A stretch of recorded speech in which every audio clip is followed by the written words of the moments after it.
Assalamualaikum warahmatullahi wabarakatuh. Hai sahabat Syifa Al-Qalbi yang dirahmati Allah Subhanahu wa Ta'ala dan disayangi Rasulullah. Semoga kita bisa beristiqomah di jalan Allah dan kelak kita bisa berkumpul di surganya Allah bersama orang-orang yang beriman. Tahukah kalian bahwa sholat tidak sah apabila kalian dalam keadaan berhadas? Oleh sebab itu, kita sebagai umat muslim diwajibkan untuk bersuci dari hadas besar maupun hadas kecil. Karena sebagai seorang muslim, kebersihan merupakan sebagian dari iman yang ada pada hadis yang berbunyi Al-imanu syatrul wudu', yang artinya bersuci itu merupakan sebagian dari iman. Hadis riwayat Tirmizi. Seperti yang kita ketahui, ada beberapa cara untuk mensucikan diri. Salah satunya adalah mandi wajib. Tahukah kalian apa itu mandi wajib? Mandi dalam bahasa Arab disebut dengan istilah al-ghusl. Kata ini memiliki makna yaitu menuangkan air ke seluruh tubuh. Mandi menurut bahasa yaitu mengalirkan air secara mutlak baik di anggota tubuh atau lainnya. Sedangkan menurut istilah syara ialah mengalirkan air mutlak thahirun mutahhir, air yang suci lagi mensucikan ke seluruh tubuh mulai dari ujung rambut hingga ujung kaki dengan syarat-syarat tertentu dan disertai dengan niat. Mandi telah disyariatkan agama baik untuk kebersihan maupun menghilangkan hadas sebagai syarat suatu ibadah ataupun tidak. Yang mewajibkan mandi wajib ada 6, yaitu yang pertama, memasukkan ujung hasyafah atau kelamin laki-laki ke dalam farji atau kelamin wanita. Maksudnya adalah bersetubuh, baik keluarnya sperma ataupun tidak, baik dengan sadar ataupun tidak, baik merasakan nikmat ataupun tidak.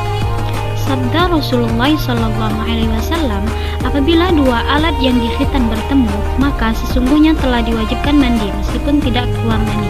Hadis riwayat Muslim. 2. Keluarnya sperma. Mani keluarnya karena mimpi ataupun sebab lain, dengan sengaja ataupun tidak, dengan perbuatan sendiri ataupun bukan, baik merasakan nikmat ataupun tidak. Sabda Rasulullah SAW dari Ummi Salamah, sesungguhnya Ummi Sulaim telah bertanya kepada Rasulullah SAW, "Ya Rasulullah, sesungguhnya Allah tidak malu memperkatakan yang hak. Apakah perempuan wajib mandi apabila bermimpi?" Jawab beliau, "Ya, wajib atasnya mandi apabila ia melihat air." Artinya keluar mani. Hadis riwayat Bukhari Muslim. Ketiga, haid. Apabila seorang perempuan telah berhenti dari haid, ia wajib mandi wajib agar ia dapat sholat dan dapat berkumpul dengan suaminya. Dengan mandi itu, badannya menjadi segar dan sehat kembali. Keempat, nifas. Yang dinamakan nifas ialah darah yang keluar dari kemaluan perempuan sesudah melahirkan anak. Darah itu merupakan darah haid yang berkumpul dan tidak keluar selama perempuan itu mengandung. Jika darah itu berhenti, maka ia wajib mandi. Pada umumnya, hukum haid dan nifas adalah sama. Kelima, melahirkan. Wanita yang melahirkan haruslah mandi, baik anak yang dilahirkan itu cukup umur ataupun tidak, seperti keguguran. Walaupun ketika dan setelah melahirkan tidak mengeluarkan darah sama sekali. Begitu juga dengan wanita yang melahirkan dengan cara operasi. Wajib baginya untuk mandi sebagaimana fatwa Al-Habib Zain bin Smith. Keenam, meninggal. Orang Islam yang meninggal dunia fardu kifayah atas muslimin yang hidup untuk memandikannya, kecuali orang yang mati syahid dan bayi yang meninggal akibat keguguran dan belum terbentuk tubuhnya. Fardu mandi wajib ada 2. Faslun furudul ghusli ithnani, an-niyatu wa ta'mimul badani bil ma'. Yang pertama, niat. Orang yang berhadas besar hendaklah berniat menghilangkan hadas besarnya. Adapun lafaznya adalah sebagai berikut. Bismillahirrahmanirrahim. Nawaitul ghusla li raf'il hadathil akbari an jami'il badani fardhan lillahi ta'ala. Kedua, menyiram seluruh badan dengan air. Meratakan air ke seluruh badan, yaitu seluruh kulit, rambut, kuku, dan bulu, termasuk di dalamnya adalah bibir. Adapun lidah, di dalamnya mulut, hidung, mata, dan di dalamnya farji wanita tidaklah wajib disiram air.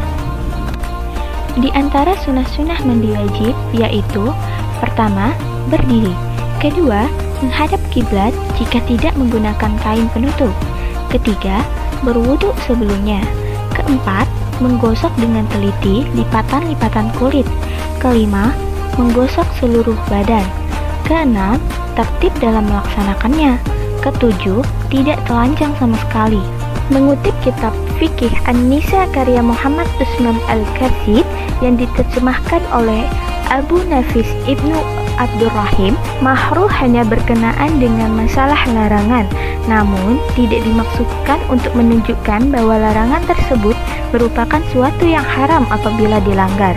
Berikut hal-hal yang dimakruhkan ketika mandi wajib. Pertama, mandi wajib pada tempat yang bernajis. Hal ini dikhawatirkan akan muncul percikan air najis yang jatuh dari suatu tempat yang najis tersebut. Kedua, membasuh lebih dari 3 kali. Ketiga, berlebihan dalam menggunakan air. Keempat, terlalu irit dalam penggunaan air juga bisa meninggalkan perkara yang disunahkan, dan hal tersebut termasuk ke dalam mandi wajib yang dimakruhkan.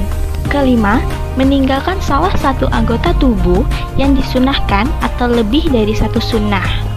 Mandi-mandi yang disunatkan. Pertama, mandi orang yang baru masuk Islam. Kedua, mandi orang yang baru sembuh dari gila atau pingsan. Ketiga, mandi untuk melaksanakan sholat Jumat. Keempat, mandi untuk melaksanakan sholat Idul Fitri. Kelima, mandi untuk melaksanakan sholat Idul Adha. Keenam, mandi untuk melaksanakan sholat istisqa. Ketujuh, mandi setelah memandikan mayit. Kedelapan, mandi waktu akan berikhram. Kesembilan, mandi ketika masuk kota Mekah. Kesepuluh, mandi ketika wukuf di Arafah. Kesebelas, mandi ketika bermalam di Musdalifah. Kedua-belas, mandi ketika akan melontarkan jumrah. Ketiga belas, mandi ketika akan tawaf. 14, mandi ketika akan syai. 15, mandi ketika akan masuk kota Madinah. Tata cara menjalani mandi wajib menurut kitab Sahih Muslim. Yang pertama, membasuh tangan kanan lalu menuangkan air ke tangan kirinya untuk membersihkan kemaluannya terlebih dahulu. Kedua, membasuh kedua telapak tangan sebanyak 3 kali. Ketiga, melakukan kumur-kumur sembari menghirup airnya dengan menggunakan hidung sebanyak 3 kali. Keempat, membasuh seluruh muka sebanyak 3 kali. Kelima, membasuh tangan sampai ke siku sebanyak 3 kali. Keenam, membasuh kepala dan telinga. Ketujuh, membasuh telapak kaki hingga mata kaki sebanyak 3 kali. Yang kedelapan, membasuh kepala dengan cara menyela-nyela dengan tangan agar airnya merata di kepala. Yang kesembilan, menyiram kepala dengan 3 kali basuhan hingga air terserap ke dalam pori-pori kepala secara sempurna. Dan yang ke-10, membasuh seluruh tubuhnya mulai dari sisi kanan ke sisi kiri. Nah, bagaimana sahabat Syifa Al-Kalbi dari tata cara mandi wajib yang telah dipaparkan? Apakah tata cara mandi wajib yang kalian lakukan sudah benar sesuai dengan tata cara mandi wajib yang telah diajarkan agama? Jika belum, ayo sama-sama kita perbaiki agar mandi wajib kita menjadi sempurna dan ibadah kita dapat diterima. Baiklah, sekian saja penjelasan mengenai mandi wajib dan tata caranya. Semoga dapat membantu kalian dalam mengetahui lebih dalam tentang mandi wajib tersebut, agar tidak ada kesalahan lagi dalam bersuci. Sekian dari kami, wabillahi taufik wal hidayah. Wassalamualaikum warahmatullahi wabarakatuh.